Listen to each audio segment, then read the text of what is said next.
Okay guys, I think we are live. I don't know what to do. You're on this camera, right?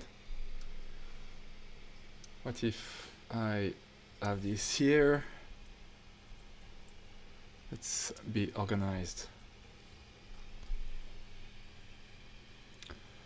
I'll just wait for you guys to receive the notifications. I just posted a story on Instagram. First thing first, can you guys hear me when you log in?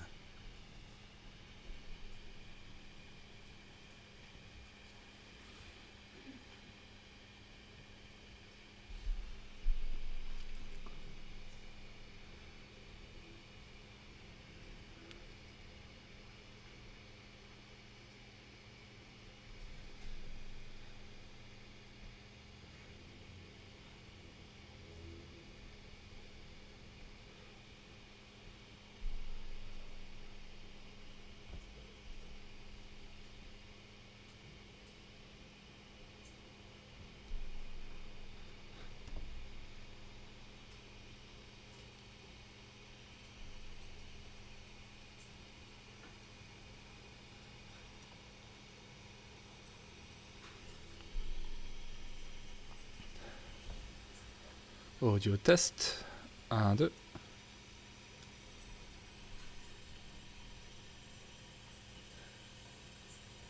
Audio test, 1, 2. Going to mute that one.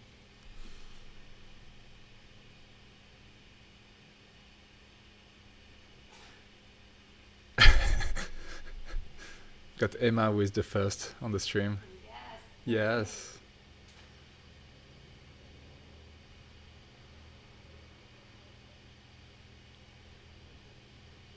Hello Eve Manga.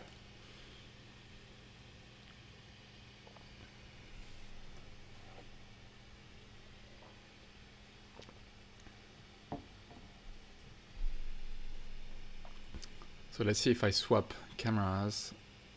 You can go here and we can talk a bit Final Cut if you guys are interested. Or we can talk cameras, pretty much. If you see someone just here moving, it's Emma, she's in the background working on the kitchen bench. Ça va bien et toi Yves? Yo Andrew, thanks for tuning in.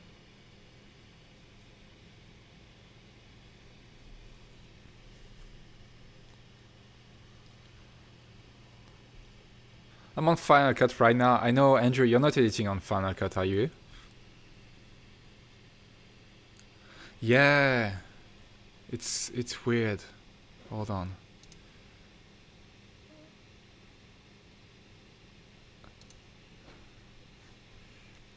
Because I haven't changed anything and the balance is at 0. So let me go into my settings very quickly and see if I can do something. Oh, output, input. Here it's all good. I'm going to switch it to mono. If I click here. Here should be, you tell me if it's working better. Should be mono. Just change the mix.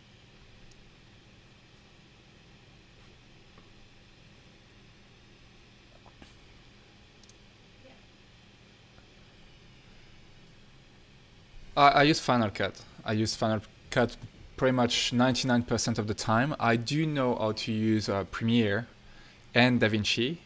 If I had to choose another one, I would definitely go with DaVinci. I'm not a huge fan of Premiere. However, I do use Premiere from time to time. Just for editing 360 footage, for example, GoPro Max or Insta360. Because Premiere is has a plugin called GoPro FX Reframe, I think that's the name. and it's very powerful. It's a really good plugin. Can do smooth keyframe, and that's something you can't find in Final Cut, and I don't think it exists in DaVinci as well. So when you see some 360 edits on my channel, it's usually edited with Premiere. So I do a back and forth. I just edit the footage. At least I keyframe the footage in Premiere, and then I export a ProRes and go back to Final Cut and edit my video and the sound and everything there.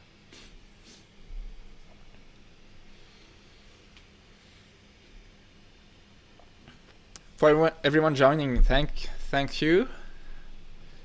Thank you. Welcome to my first YouTube live stream. If you haven't already, please leave a like. That's going to push the video up in the algorithm. You can subscribe, press the notification bell, just because you enjoy listening to my French accent. And yeah, today is going to be pretty easy, pretty chill, and we are going to talk about anything you guys want, pretty much. We can talk cameras. I can go pick up the cameras. I've got here on the stream, I've got the S7S3. I'm filming just for a test, so I'm feeding into directly into the USB-C to my computer, and I'm actually what you are seeing is the video recording. So I'm not sure it's super sharp or anything, because it's the video recording of the remote Sony app on the computer, because I don't have the HDMI converter for the feed. It looks good on my screen, so I hope it looks good on yours. It looks good on YouTube too. So yeah, that's a fun one. Otherwise, like, we can go full webcam. As I said, Emma is working just behind that light. I'm not trying to hide her, but she's just here, like it appears. Emma is going to make a guest appearance.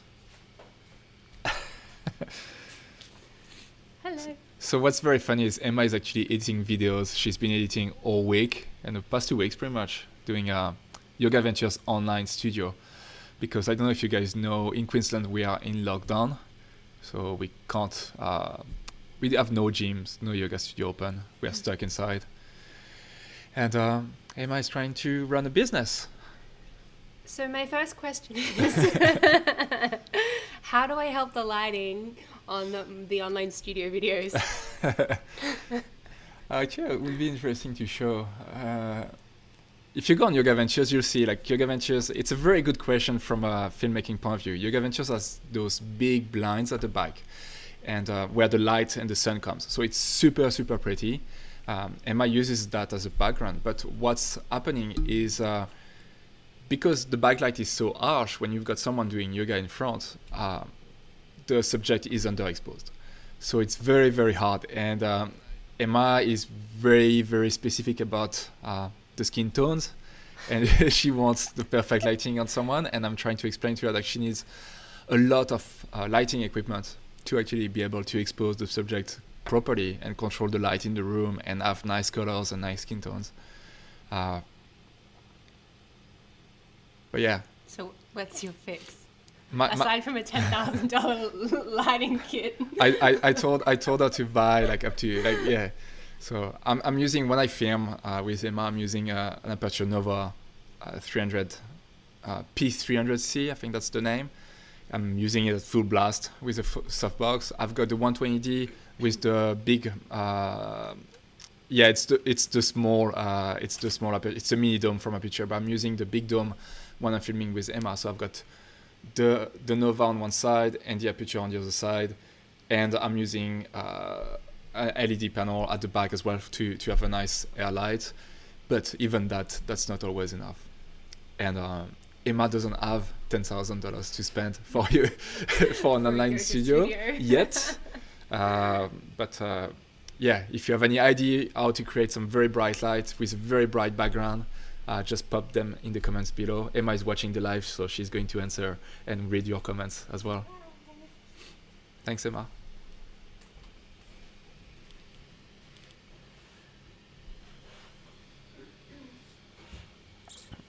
You just finished your review on the lens on the 35mm. How did you like it? I saw some stories that you loved that lens. I'm curious to see what you thought, if you found the same the same things than me. I really like that lens. I filmed that commercial with it, and I love the look. It's just the vignetting. It's probably one of my favorite lenses. I really love that kind of prime. I've got the Sony 31.4, the Sigma 31.4 for the Sony, and it's one of my favorite lenses, one of the sharpest lenses. I used to have it on the Sony a6500, and I swear it was sharper than the Sony a7R3 with the G Master, and that kit was like worth 3-4 times more than the a6500 with the APS-C lens, the 30mm 1.4. So yeah, I'm sure you loved it. I'm curious to see though. Yeah, it's very unique.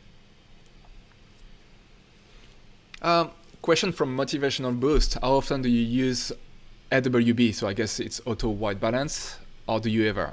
I don't, but I do.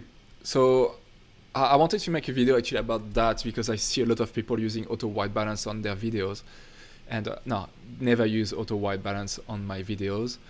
I have like, if I can recommend anything, it's to buy one of those color checker. I'm just going to switch to the side camera. Maybe you guys will be able to see that a bit better.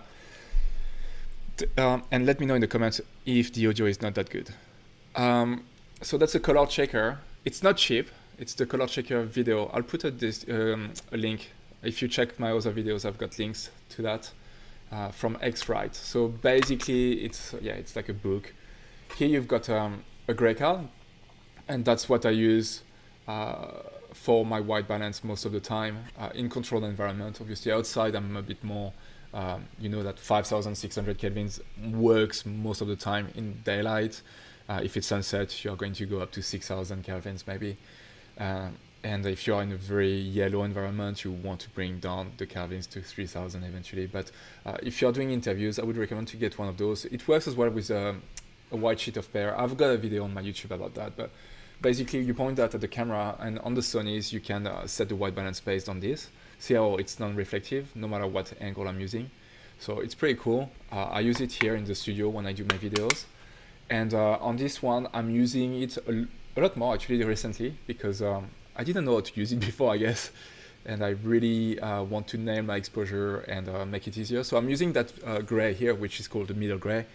And you put the zebras in your camera from a 40 to 50% IRE, so they are triggered when it reaches that 40 to 50%. So in Sony cameras, what you do is you set the range from at 45 plus or minus 5, gives you that range. And when you've got the zebras on this one, it means you're properly exposed.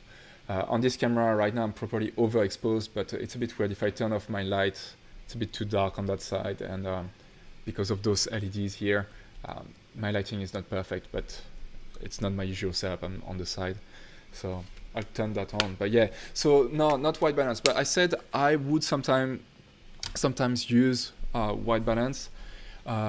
It's for photos actually, because shooting RAW anywhere, you can change it in Lightroom after, and sometimes it's not necessary to have your white balance manual, so I just don't bother and keep it auto. But for video, whether it's drone videos or anything, I try to have a good white balance.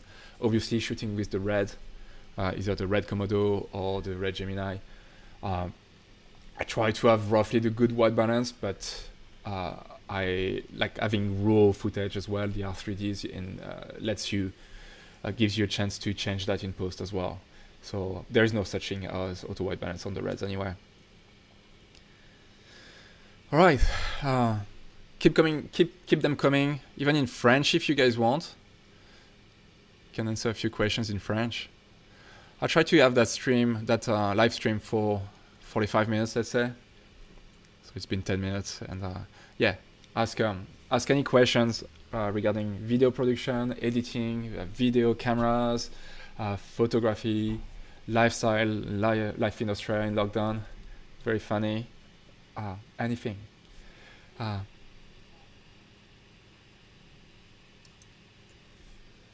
Let's see. Yeah, it's the small softbox. It's really good. Like if you see on the side, it's so good. I've got the softbox on my cart, And I'm still working on making that setup much nicer because you can see all the cables right now. But that cart is basically, it's an IKEA cart, and I'm going to have a charging station under. So when I come back from a shoot, I can put all my batteries on charge, and everything is going to be self-contained. So either on a battery, on a V-mount, powering everything, so the audio, the camera, and the light, or having something plugged in that will charge that battery, that V-mount, if needed. But I want to have everything self-contained, and I drag this one. I just store it in the bathroom when I'm not using it, so that the baby is not pulling all the cables. And when I need to shoot, I just drag it here. It's on wheels, and everything is ready to shoot. So I just press record, and we are there.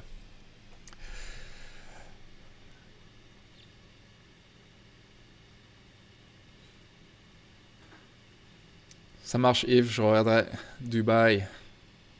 Qu'est-ce que j'aimerais voyager? J'ai fait 2 escales à Dubaï à présent, et à chaque fois j'ai vraiment aimé.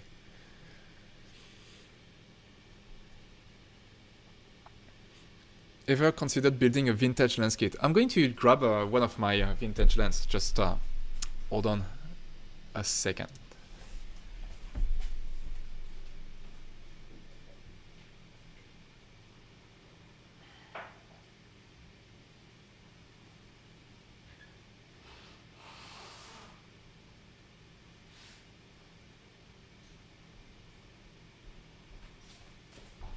So I've got this lens here. It's, how do you call this one? Oh, there's a filter on it. Let me find the name for you. I always forget. It's an Helios 44 mil. So it's considered as a, I'll just try to put it here. If you can see, the camera won't focus on this. It's because my face is in it. So let me force the focus on the lens. There we go. So I think those are like Russian. It doesn't want to focus on it. I'm sorry, guys. It's like it's getting my eyes. That's the Sony A7S III. But yeah, basically I've got it's a f2 to f16, and you can hear the clicks.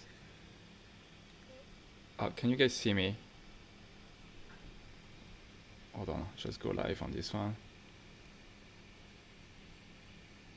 And we are live, yeah. Sorry.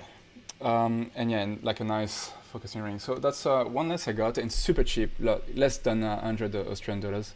It came from Ukraine. Pretty interesting lens. I bought this lens 6 months ago or a year ago, and I haven't used it much for the simple reason that there's too much flare in the lens. The bokeh is supposed to be really nice, but way too much flaring, which gives that very milky look, but it's too much. So it's fun, looks good, so I use it when I do lens reviews, and I just put it and I film it because it's a good metal construction. The blades look pretty cool. But yeah, before building like a vintage lens kit, I'd like to have like a proper cinema lens kit. And my dream lens kit at the moment are the Atlas Orion anamorphic. Like that's my dream. I had one on pre-order and I cancelled it with all the COVID stuff. Those lenses are around like $8,000 each, $9,000, $10,000 in Australia. And yeah, that's my dream, my goal one day.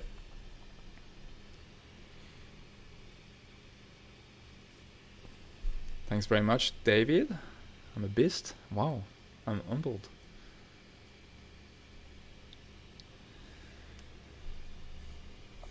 Do I always set my white balance like this on the fly?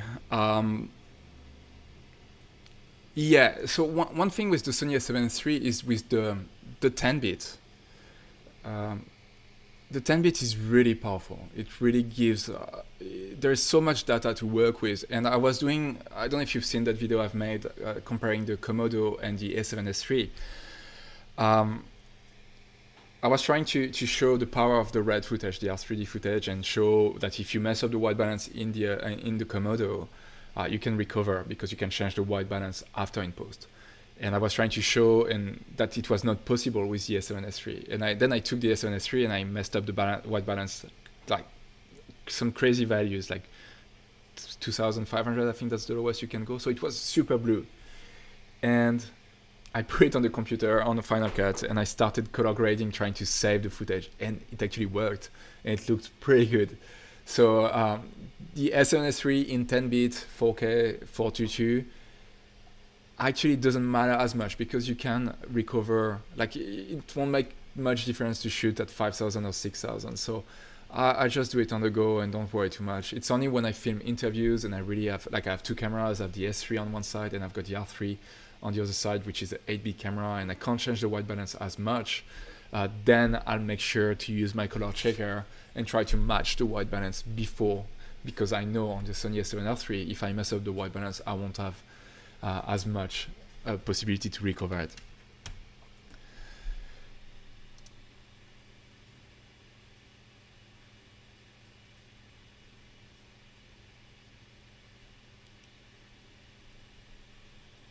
So that's Final Cut here, if you guys have any questions on Final Cut. Your video on how you became a videographer was very inspiring. You should create more videos like that. Thank you very much. Means a lot. That video, I told everyone I was going to do it, and it's been like 2 or 3 years in the making, and I kept pushing it. It's one of those. I was procrastinating on it, definitely. And I just didn't feel like ready to make it, and I still, when I did it, I was still not ready, but I had to do it. And yeah, I'm super stoked of the feedback, and I really hope it gives some inspiration to some people to do the same eventually, if they were not sure, they're not happy with their day-to-day jobs, and they want to jump, whether it's becoming a filmmaker or, you know, like anything, live from your passion. I think I didn't use the word passion a lot in this video, but that's definitely what it is if you've got a passion and you can make a living of it, why not? Why do like some kind of like some 9-to-5 jobs that you actually hate just to live on the weekend, you know, waiting for the weekend to come just to live, to have fun with your passion? I'd rather make my week my passion. And yeah. Oh, thanks. Vintage lens like Leicas, Contax, Canon FD seems to be all the rage. Yeah, I don't know those lenses. I don't know much about lenses. Like I'm very boring when it comes to lenses. With my Sonys, I'm using the G Master. Like right now, I'm filming on the A7S3. I'm using one of my favorite lenses of all time. It's the 12-24 G Master 2.8. I love this lens. It's so sharp, so good. It's freaking expensive as well, but it's worth it, and I can't wait to use that one more underwater. It's so wide on the full frame. I see that it looks like I'm lagging, so I'm just I'm going back to the webcam on this one, maybe. I'm sorry. It's my computer being a bit weird. I've got Final Cut open, and I think it's sending the stream. Slowing down the stream.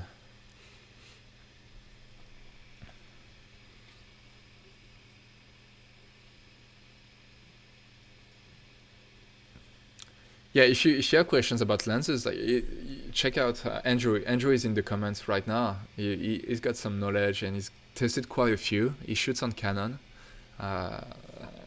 And on Canon cinema cameras, and he's tried quite a few lenses, so check him out. Andrew Murphy. Yeah, they are heavy, they are huge, they are expensive, but it's very cheap for what it is, and they cover perfectly the sensor of the Red Gemini, so that's why I was very interested in getting them. You guys tell me if the audio is crap, huh?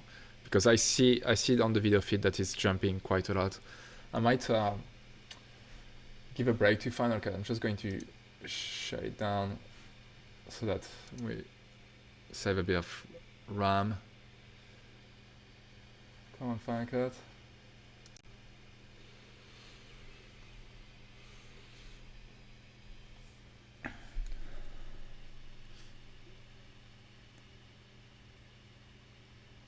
How do you like the Komodo, Dylan? Let me know. I love this camera. I'm not using it as much as I'd like, but every time I use it, I love it. Alright, you tell me if the stream gets a bit faster. It's my MacBook. I cleaned it recently. I've got a fully spec MacBook Pro 2019, the 16-inch, and it was full of dust, so I cleaned it, and it's still not. It says encoding overloaded, so it's still not there. Like, it should be able to stream like a webcam feed. I'm sorry guys if it's jumpy. Hopefully the audio is not too bad. Thanks David. Thanks for watching all my videos. That's a lot of videos. Thank you. Guillaume, est-ce que tu as un showreel? Do I have a showreel? Yes, I do have one. I do have a few. I've got one on my personal website, so guillaumecornetfilms.com, or I've got one on my video production business on bluemediahouse.com, and that's where I have my showreel with all my commercial work.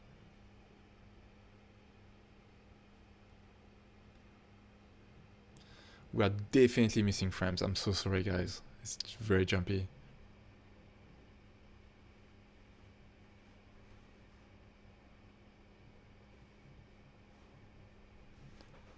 Let me see if I can do anything.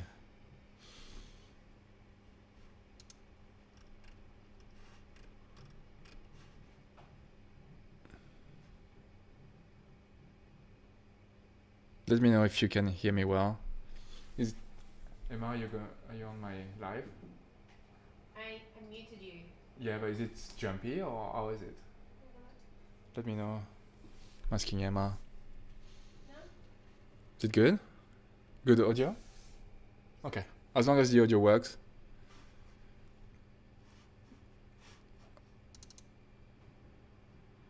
It's just my computer is so slow. I'm so sorry, guys.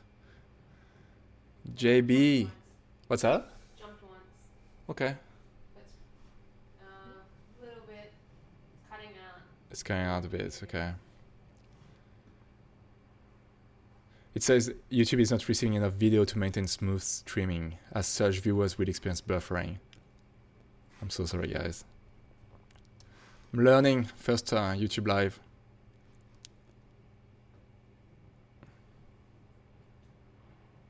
For the most of the time it's pretty good. Like, Yeah. there are some little glitches, but that's always with these things. All right, so we're gonna keep answering questions. So you guys ask me questions. My broski, JB, Jason, do you have any questions? Can you ask them in English, please, if you have any questions? So yes, to answer if I do have a showreel, jump on Blue Media House website. Blue, BLUU, like this, Blue Media House, and you'll find the showreel here either on the website or on the YouTube channel. So David, I'd love to see a live demo of how you set your white balance on your A7S III. I bought a gray card, but I'm also saying I'm not doing it right, and even watching some YouTube tutorials. Let's see. Let me grab my A7R III because it's exactly the same thing. Let's do it.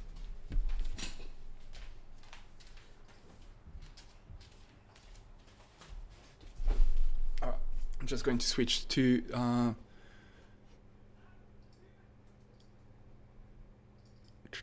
I'm going to switch to this camera.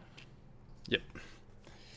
And so here we've got an A7R III. I'm going to switch it to video, and I'm going to zoom in. Let's see if I can make it work. Might turn on that light. That's reflection. Yeah, definitely off.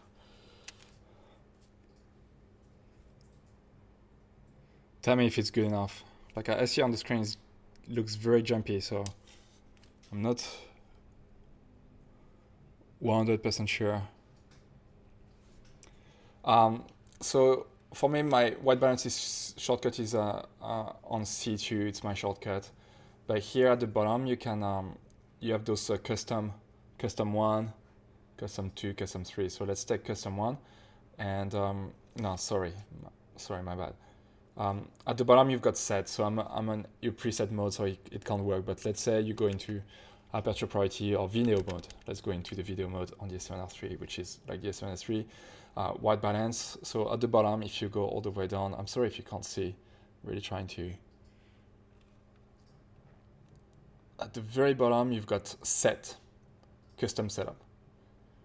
And so if you click on this one, now it's asking you to press the button to capture data of the central area. So I'm going to open my gray card, just like this, and make sure my that circle in the middle is pointing at my gray card, and press, that's a bit hard, it's a very heavy camera, press the center button.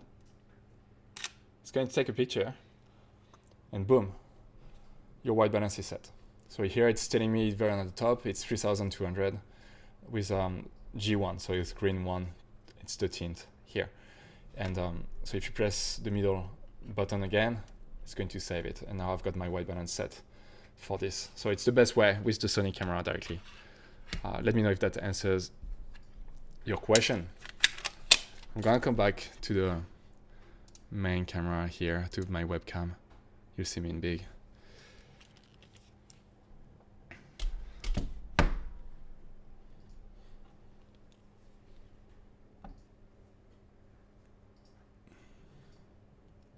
Let me know, David, if that answered the question. So Leopold Letronier asked me what drone I'm flying at the moment and if I'm thinking about starting FPV. I've been willing to start FPV for over a year. It's been 2 years, but I've never spent the time really. And I know it takes time at the beginning, lots of learning. I think I wouldn't be too bad. I used to play a lot of flight simulator games, and so I've got some basics, and I'm pretty good with my drone. But yeah, no, I thought about getting the DJI FPV, and then I looked at the quality. It was not too much. It's not there yet. I think that's a very good drone, but it's not, like a proper FPV drone where you actually get some really good shots. I'm flying the Air 2S. So I just made a video with my friend Nelson, and I was comparing the Air 2S with the Air 2, with the Mavic 2 Pro. And the Phantom 4 Pro. And just got the Air 2S, and it's definitely going to replace all the other drones. Except for two things. The first thing is the photo quality. The Mavic Air 2, so the previous version, has a 43 megapixel sensor for photos, and they're insane. They're so good. So that's one thing. I'm like, should I sell the Mavic Air 2? Because when I need to take pictures, the 40 megapixel definitely makes a difference. But the photos are pretty good it's 20 megapixels on the Air 2S, and they're pretty good. It's not as good. The second thing is the aperture control, which is not a real problem. It's just not as flexible when you are in the air and you have your exposure set and you face, as I explained in the video, if you start turning the drone away from the sun and you are filming in the sun, you were rightly exposed, you had the right ND filter. Not having aperture control means you are kind of stuck with whatever ND filter you have, and you can't change much your shutter speed because otherwise you lose your motion blur. Let's say you are facing away from the sun, it's pretty dark, so you have to have a fairly slow shutter speed, and suddenly you turn into the sun, and you need to crank it up to make sure you're not overexposing, which means you lose your motion blur, you lose your cinematic shutter angle. And so ideally you would want to land, change your filter, and take off again so that it looks good. So that's the only thing annoying. So I would say, like, on projects that actually where it makes sense, where I need super cinematic moves, I'm like, you know what, I have time. Like, if it's like for proper commercial, I have time, or I make time to land the drone and change the filter. If it's for myself, usually I don't bother, because for drone videos you don't need, and that's something I explained in the video, I don't think you need that shutter angle to be 180 degrees all the time. It's not as important. When I started filming, when I started the business of filmmaking here in Australia, and I did my first weddings and everything, I had no idea what it meant. to have your shutter speed, your shutter angle at 180 degrees. I had no idea. So like ND filters were not even a question, and it didn't matter. Like I got jobs and I was getting more and more jobs because people were liking my videos, but they had I had no idea what was the ND filter, and I was probably shooting at 1/1000, shutter speed, and so yeah, for the drone, because it's moving quite slow unless you're filming very close to the ground or something, it doesn't matter as much. So yeah, the Air 2S is the drone I'm flying. I just sold the Phantom 4 Pro to that guy. I don't know if you guys saw my stories. Well, it was pretty fun. We was doing a range test. Emma is asking, ask your questions, guys. And if you haven't already, like, please leave a thumb up, leave a like, and subscribe. Press the bell notification as well. It's just YouTube works this way, so the more you like the content, if you don't like it, just don't leave a like, obviously, but the more you engage with the content, the more it's going to push my content to other viewers. It's really helping growing the channel, so I really appreciate if you just like spare a split second just to do that, to press the thumb up. So Emma is asking, when are we traveling again to create more content? I'd love to travel. Let's go now, I wish. So we're in lockdown and we can't move more than 10 kilometers away from our houses, and they are tracking the cars and everything. It's a prison. So yeah, no comment. I'd love to travel soon. It's been 2 years, nearly 2 years now, stuck in Australia.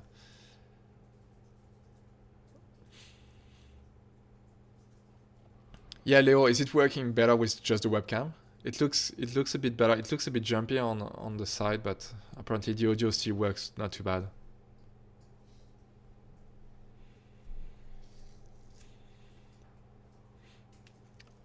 I definitely need to. My CPU is only at 16% right now, so it's definitely something else. It says encoding overloaded. Can I change anything here live to make it more? Oops. Consider turning down video settings or using a faster encoding preset. I've got a fast connection, so it shouldn't.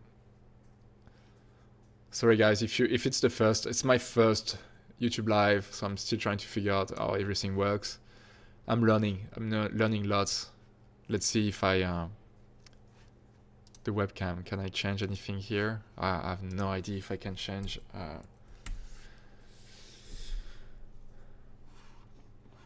settings. Let me check if I can change any settings while we're on the live.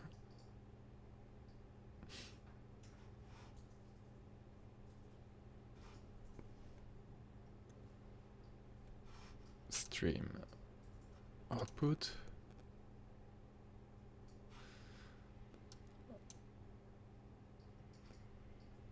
I'm going to take down the bitrate on the audio as well, like we don't need that much. Let's see.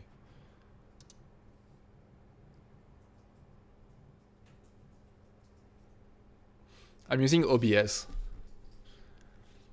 and it worked pretty well. Recording can be positive, the recording quality is set to same as stream.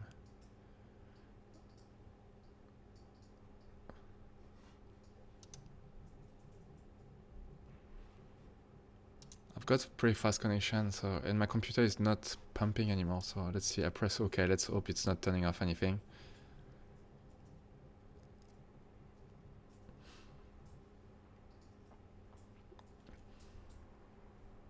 Thanks, Andrew. You want to help me with FPV? Thank you for everyone who's just joined the live stream. So I'm just answering any questions. My first live stream. I'm gonna go for another 10 minutes. What I think I should do is my computer is going to run out of battery, which is a bit annoying. So I'm just going to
I'm so sorry. So what I was saying is that I'm actually powering my computer via my monitor through the USB-C, but the cable I'm using is not, I just realized it's not powerful enough. It's not one of those good cables. So it's not charging my computer. So I unplugged my monitor and I unplugged the monitor, but my microphone here was plugged in to the monitor. So that's why you couldn't hear anything. I'm so sorry, guys. So now I'm feeding the audio directly through the computer, through the MacBook microphone. So let me know if it's loud enough or not. I'm so sorry.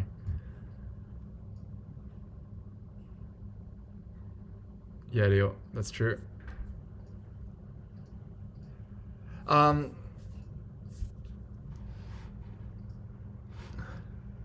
right, let's do 10 more minutes and then we'll wrap up. I don't know if I'm going to keep that live on my channel.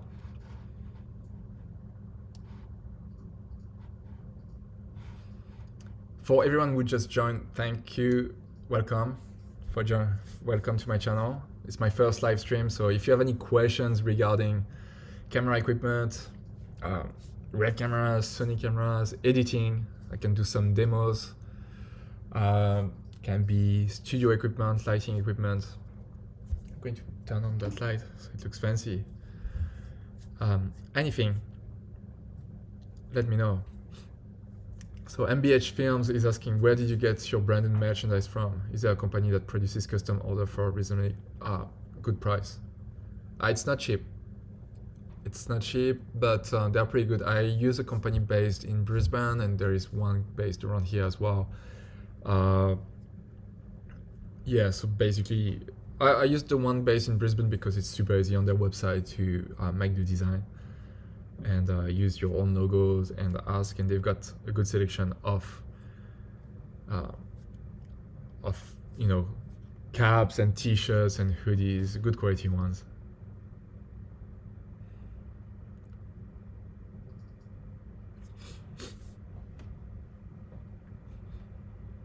Yeah, Leo, you're right. I think it looks much better right now, and I think that's my cable to my monitor. It's not my monitor. Usually it works pretty well. It's just the cable. I use a black cable because it looks better on my background, but the original cable, which was a white one, was an actual, I think, 100 watt, and the new one is not. So it's not the right Thunderbolt cable. So it's not passing the charge. It's slowing down my computer, and now my computer is charging again because I switched it back to the MacBook original charger, and the stream looks much better, and the sound is coming from the MacBook now. So I've just unplugged my small mic. I'm glad you can hear me. But anyway, working great, cool. Would love to hear about your color workflow for underwater video. So I've, since COVID, I've had the Sony A7S III, and I've got the Nauticam housing for it. But because of all the lockdowns and everything, I haven't had that many opportunities to use it underwater. So I filmed a lot more videos with the Sony A7R III underwater, but it's only an 8-bit camera. So, and if I film in slow motion underwater, it's a 1080 120, for example, on this one, 8-bit only. And because it's not a super strong codec, I would just film in Cine 4, which doesn't give you much latitude to edit. It looks okay if you don't want to go too crazy, but it's not the best.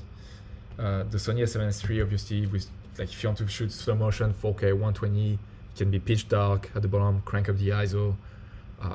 You can do some crazy stuff with your color grading.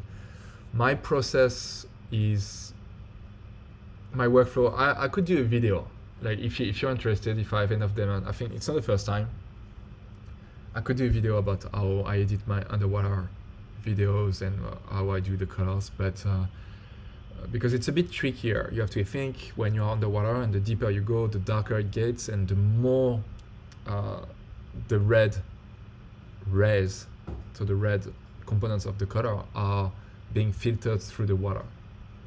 and that's why a lot of people in the water, they use, even if you use a GoPro, you can use a red filter, which is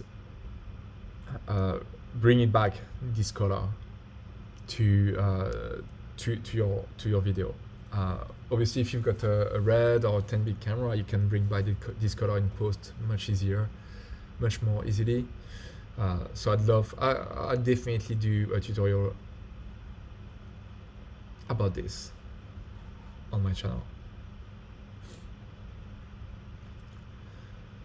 All right, guys, five more minutes.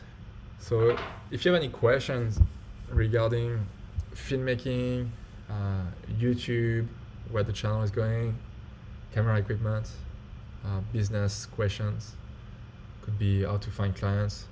That's not a good question, but yeah, anything. Just you've got 5 minutes, and then we wrap up. And I'm not sure I'm going to keep that live because of all the issues we had. But yeah.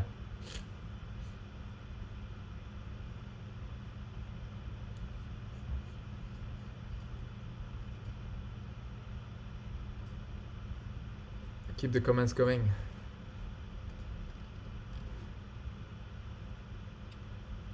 Yeah, I don't know if you guys are not commenting at all, or it's my stream being super slow.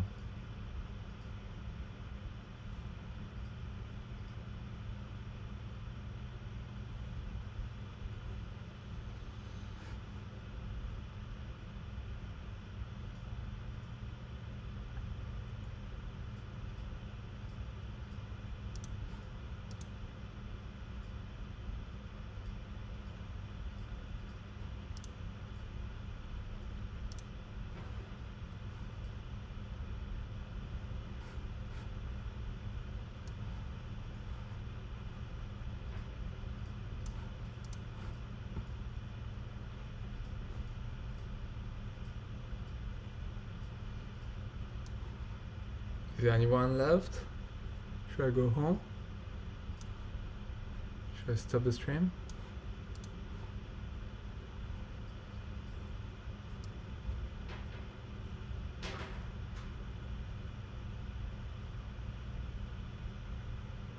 What would I change on the comment? I need to make some improvement on it. So let me see, can I? No, it's gonna be tricky. I'll make sure I've got some video like I can feed into for you guys. But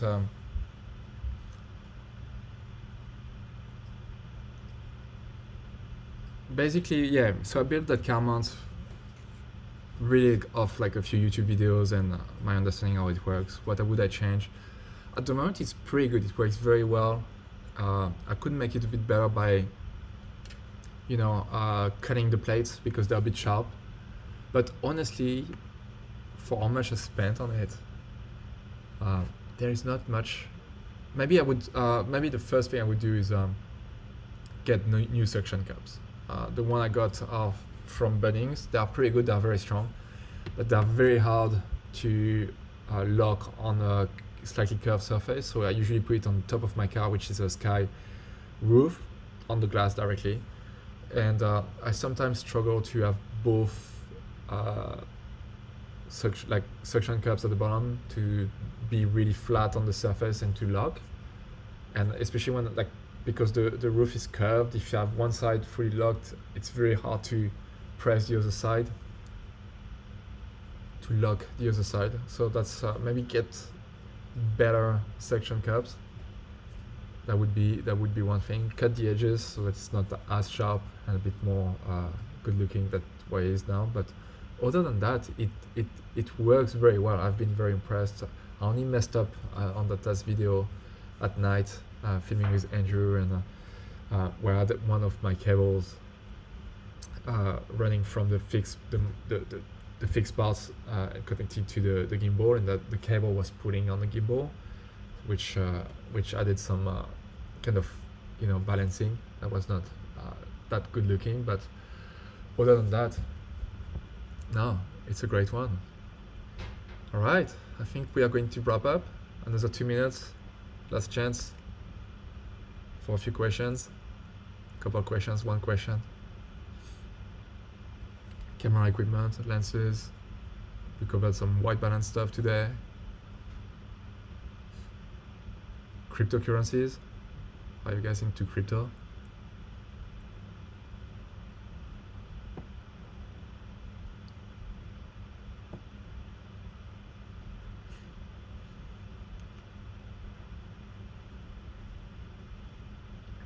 Wow, does your accent restrict your ability to do business in Australia?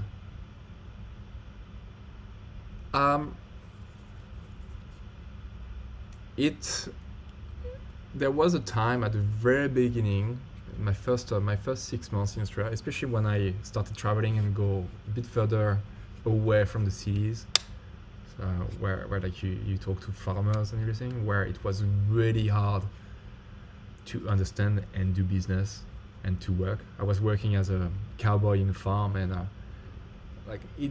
I would sit down at a table, like we all gather at night, and I would sit down at a table and spend the whole dinner and the whole 1 hour not being able to understand the word and not being able to talk and make myself have people understand me. So, but today, no, definitely not. I can make myself. I can have people understand me, and I understand people very well. So definitely not restrict my ability to do business at all. Not sure what you mean by Australian shooting in Canada. I know there is a way to have a super chat. Or let me see if I can change, because maybe I don't see all your comments.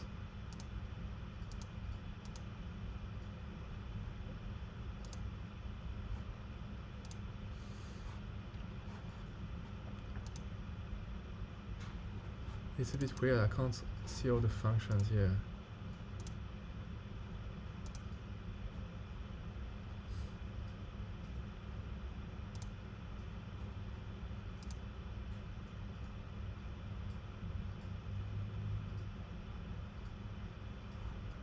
Live chat, here we go. No, I think that's it. I just wanted to have like the questions popping on the screen for you. I don't know how to do that. I'm going something to learn for next time. But anyway, that's it. Philosophically, how do you decide if you should buy gear or rent it? Okay, last question.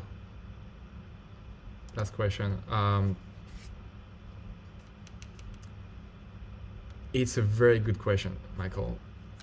I am terrible at this, in a way that I like to own the equipment. And it's not very smart in some ways, but I have my own reasons. So the reason why I got a Red, from a business standpoint, it doesn't make sense. If you make from an accounting point of view, it doesn't make sense. With my level of production, I would say I'd rather rent a camera and invest that money into something else, because let's take the Red Gemini. It's a $40,000, $50,000 Australian dollars camera. If you buy the full kit, when you not only get the body, you need to have the EF or PL mount or whatever mount you want, plus the handles, plus the monitor. That the big monitor, for example, the 7-inch is $4,500 or was. Plus you need to get the mini mag, so storage. Imagine how many jobs you would need to, on an average, if you average $5,000 to $20,000 per job in revenue, how many jobs would you need to pay it back? And I don't want to when you buy gear, you don't want to spend 1 year to pay it back for something that's going to become obsolete. So I've had the Gemini for 2 years. It's an amazing camera, but it's going to become obsolete in the next year or two, I would say. And then I'm going to sell it for less than half the price. I would have lost a lot of money on it. So renting it per job would make more sense. Now I do a lot of personal projects. I work a lot with Emma, and we do a lot of videos for ourselves. And working with a Red camera, more expensive camera, actually, yeah, it's more expensive, but it saves me so much time after editing, and the footage looks amazing. And it's a bit like I'm not into fancy cars or anything, but I love good camera equipment. And working on the Red Gemini, on the Red Komodo, first of all, it makes me happy. Not because I've got an expensive camera, but because it's a freaking good piece of equipment. It does the job perfectly. It never crashes. You can say, read whatever you want online. It's some of the best cameras you can find out there. They're expensive, but the colors are on point. You can record for hours. They are built like tanks. So yeah. So it's a very hard one. Now I've slowed down with obviously with COVID and everything. The jobs are a bit harder to get and they get cancelled. I got like 5 or 6 shoots over the past, like we've been locked down just for a few days, and I've got like over the past months, in the next month I've got like 6 or 7 shoots cancelled. So I'm much more careful with what I buy in terms of equipment. I'd say like if you want to master your own equipment, you need to own it. Now that I have a Gemini, let's say we were talking lenses earlier, if I were to I would rent higher lenses now for shoots, specific lenses for that one shoot. But I don't feel like I want to show up on a shoot and I've never used a Red Gemini or Red Komodo and like just shoot with that. It needs to make sense, and I like to know my equipment. And it's not usually, well, it's like Sony and the A7S III. It's not just by working on it for one day that you know that camera and use its full potential. But yeah, that's it. All right, guys. Thank you so much for watching. I might keep the live up on the channel for, let's say, a day just to see. Leave comments down below on ways how I could improve that stream, the live. If you have technical solutions on how to make it faster and not fry my computer like it happened today. Regarding the audio, let me know if that's good enough. I'd rather have a good audio system. That will come. Really experimenting there, so all your feedback is more than welcome. Thank you so much for joining. Leave a like, subscribe, help the algorithm show this content to more people that would be interested. Thank you again, and I'll see you very soon.